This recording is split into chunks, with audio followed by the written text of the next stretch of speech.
Oke. Terus sekarang kalau manusia kebebasan itu ada di mana? Katanya Ibnu Arabi, kebebasan itu sebenarnya memang fitrah. Yang tadi dibilang dalam dunia sufi, bebas itu kan bebas dari ego, bebas dari nafsu, bebas dari dimensi kemanusiaan. Ini sifatnya fitrah. Kenapa? Karena hakikatnya manusia memang dimensi lahutnya, citra Tuhan dalam dirinya. Sebenarnya kalau manusia itu bersih, otomatis dia akan pingin sekali ilaihi roji'un, bergabung sama Allah, dekat sama Allah, bareng sama Allah terus, bebas dari ikatan apapun. Fitrahnya begitu. Cuma banyak sekali yang menghalangi, banyak sekali yang merintangi, sehingga bikin tidak bebas. Maka kebebasan itu kan buang semua penghalang tadi. Jadi dirimu itu, Pak, saya kok nggak bisa ya Pak, rindu Allah, cinta Allah, ingin deket terus sama Allah.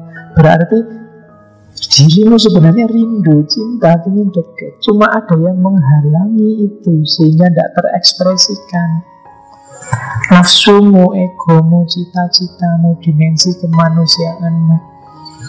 Cita-citamu banyak sekali kan, keinginanmu, karepmu kan banyak, yang kecil maupun yang besar, jangka pendek, jangka menengah, jangka panjang kan ada semua kamu.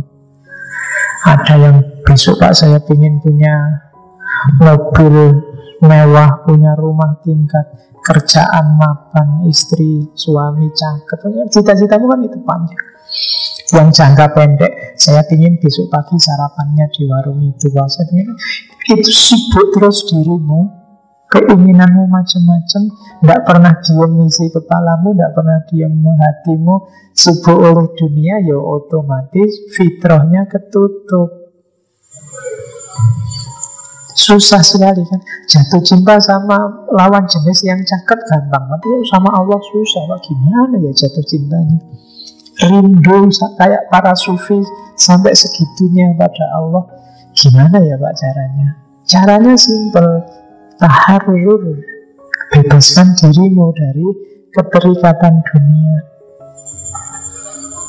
Manusia itu diciptakan otomatis dalam citranya Tuhan. Di situ disebut oleh Ibnu Arabi, salah satu citranya Tuhan itu ghaniyun anil alamin. Dia maha kaya di atas alam semesta. Maksudnya apa? Tidak butuh apapun dari alam semesta, dia sudah punya segalanya. Manusia harusnya sebenarnya punya karakter itu kalau dia mau. Kalau kamu mau, dunia seisinya bisa kamu perekkan itu. Diperekkan itu dianggap tidak penting. Iya jalan sih tapi tidak penting-penting amat. Kalau dalam hidup tidak prioritas. Prioritas satu-satunya yang tertinggi itu harus Allah. Kalau kayak gini, kamu akan ketemu rahasia fitrah manusia, kebebasan, dan ilaihi roji'un, ketemu Allah tadi. Jadi jadilah orang yang takhallaq bi ahlakillah. Salah satu akhlaknya Allah adalah ghaniyun anil alamin. Kamu boleh merasa perlu kerjasama dengan makhluk yang lain, tapi jangan merasa bahwa makhluk yang lain itu yang menolongmu. Jadi satu-satunya yang menolong itu Allah.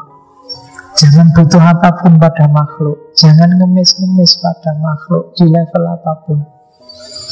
Dirimu sendiri sudah cukup, sama Allah saja. Bebaskan dirimu. Cuma ini level keimanan yang ngomong. Saya sering bilang Allah itu kayak gimana? Allah sendiri bilang ana indadzoni abdi. Kalau kamu yakinnya setengah, ya Allah datangnya setengah.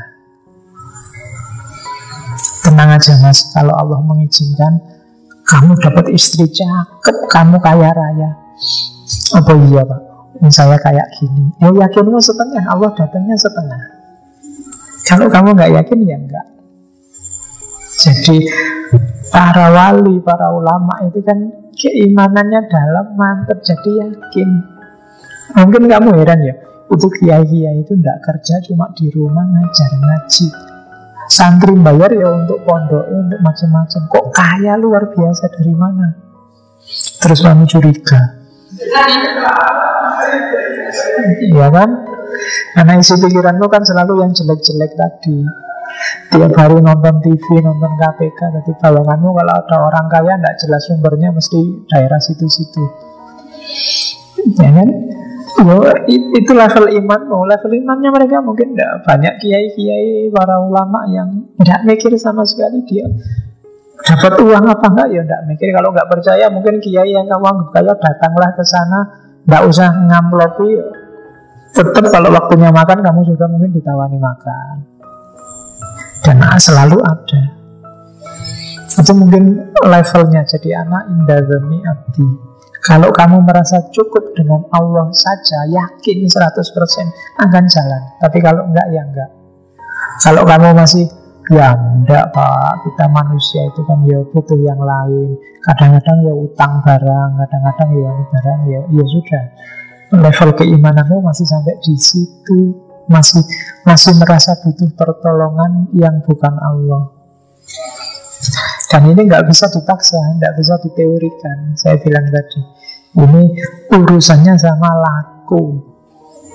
Kadang-kadang kan wali-wali itu kan sering gitu. Saya dulu pernah juga diperintah gitu. Jauh-jauh ke rumahnya, udah motornya tinggal, pulang jalan kaki. Itu kan kalau pakai akal, jalan kaki iki berapa puluh kilo, sikil. Ya bismillah aja. Ternyata ya aman, dalam arti baru jalan kaki sebentar ada teman kata-kata, lah kok jalan kaki aja. Bareng yuk, alhamdulillah. Iya kan? Tapi kalau tadi ragu-ragu, oh enggak usah Pak Yai, saya enggak masuk akal lah itu. Motor ngapain di sini juga, motor enggak kepake, uang motor saya tak pakai aja. Ya kan? Ujian-ujian kayak gini yang bagi saya kadang-kadang penting untuk ngetes sejauh mana kamu percaya dan yakin pada Allah dan kebesarannya. Tapi ya memang levelnya memang harus naiknya dikit-dikit, nggak bisa setelah ngaji ini tiba-tiba saya pengen langsung kayak Ibnu Arabi Pak ya Raisa. Stepnya pelan-pelan, ya ngaji ini direkam nanti didengerin kapan-kapan. Oh ya sekarang stepnya naik dikit gimana gitu. Oke, realisasinya sekarang katanya Ibnu Arabi, realisasi kebebasan yang sejati ya kayak tadi, lepaskan dirimu dari ketergantungan kepada apapun selain kepada Allah. Satu-satunya tugasmu adalah menghamba kepada Allah, tidak diperbudak oleh apapun selain Allah. Tidak diperbudak oleh cita-citamu sendiri, tidak diperbudak oleh target-targetmu sendiri, tidak diperbudak oleh lingkunganmu. Satu-satunya yang boleh nyetir kamu hanya Allah. Oke. Terus berarti rumusnya kebebasan dalam dunia sufi adalah kebebasan negatif. Freedom for-nya, ini kan freedom for, bebas untuk apa? Bebas untuk Allah. Berarti apa? Freedom from makhluk dan freedom for Allah. Turunnya sufi. Jadi bebas dari semua keterikatan dengan makhluk dan bebas untuk menuju Allah. Keterikatan itu bukan berarti terus tidak punya tapi tidak terikat. Jadi mungkin pernah tak ceritain, bahkan 2-3 kali tak ceritakan kan, Ibnu Arabi punya murid, teman sebenarnya, teman sekaligus murid, sama-sama sufi. Sufi ini miskin sekali, murid sufinya ini tinggalnya di tepi pantai, penghasilannya dari nelayan. Nah, Murid sufinya ini, kalau dia dapat ikan, dagingnya ikan yang enak-enak dikasihkan ke fakir miskin, dia sendiri cuma makan tulangnya ikan. Nah, satu ketika dia ingin mengunjungi gurunya, ingin mengunjungi Ibnu Arabi. Akhirnya mengutus cantriknya, muridnya di rumah. Tolong kamu datang ke guruku Ibnu Arabi, dia pesen apa padaku. Cantriknya ini terus datang ke rumahnya Ibnu Arabi. Terus dia lihat, kok beda 180 derajat sama guruku ya. Ibnu Arabi ini kaya raya, pelayannya banyak, kelihatannya barangnya mewah-mewah semua, tapi tidak berani ngomong wong cantrik. Terus tanya, kamu dari mana? Saya dari Ustadz ini, rumahnya yang di pinggir pantai. Apa jenengan ada pesan nggak untuk guru saya yang di pinggir pantai? Katanya Ibnu Arabi, aku pesan ke gurumu ya, jangan terlalu mikir dunia. Itu kan mangkel kan muridnya. Gimana tidak terlalu mikir dunia? Ini yang kaya raya. Guruku gubuknya kecil, tiap hari makan tulang ikan ya. Pesannya jangan terlalu mikir dunia.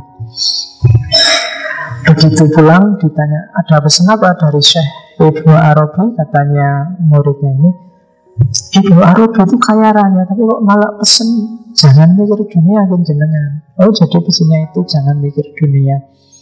Dia, muridnya ini mikir sebentar terus nangis dia. Setelah nangis, kok guru malah nangis ya? Benar Syekh Ibnu Arabi, karena jadi dia ini memang kalau dapat ikan yang enak-enak, yang bagus-bagus dikasihin ke yang miskin, dia cuma makan tulang. Tapi sambil makan tulang itu pikirannya, ini seandainya nggak cuma tulang, ada dagingnya, mungkin enak ya. Cuma mikir itu.